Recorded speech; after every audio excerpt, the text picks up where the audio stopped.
Mr. Rod, when the police came, did they question you? Yes. What did they ask you? So I told them that I had missing property and that I had damages. They were like, we can't help you with the damages because it's a civil case. And did they make any reference to the narcotics or the marijuana? They didn't know about it in the beginning. It's while searching, and he actually left stuff behind that he didn't want to put in his car. So when I told them he had stuff there, they went and searched it and confiscated it. So you discovered that he had drug parties at your place with smoking.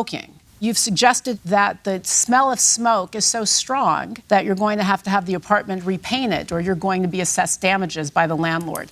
I don't see any evidence of any damage to the apartment resulting from smoking. The marijuana is clear in the photos, Your Honor, and it's thrown around. It's up for your judgment. But it's your case. Thank you, sir. All right, then we're going to excuse you both while we deliberate in this matter. Thank you. This courtroom is now in recess.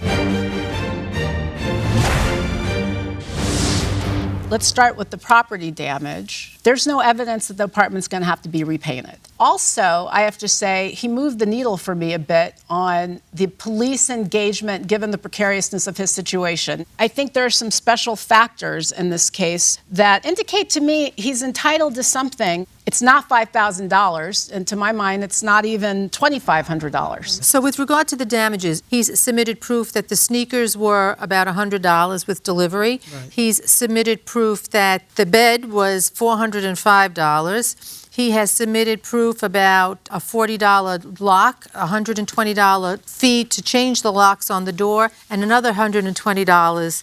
That would come out to $790, which I think he's entitled to. I don't have any doubt that those damages were caused by the defendant. Bottom line is, I think that his position, that he feels that it's sensitive to him, that he's there on a visa that could easily be sent back, I think he's entitled to some money. Well, I think he's entitled to the actual damages that you pointed out. I would go that far. I'm still struggling with this idea of whether or not, because he was interviewed with the police, that somehow was caused by the defendant's behavior. And I'm thinking no. The evidence that he is putting forward to support this stress, he is in a precarious legal position because of a student visa, and he can't get in trouble. And remember, this is last year when, folks were getting deported. It's like if you're on a student visa and you're guilty of some misconduct, you're out. I think that's something to consider, because these were not the terms of the tenancy. You want to round off the damages to $1,000? I would give him $1,000 for the emotional distress issue portion of this, because he truly was in counseling as a result.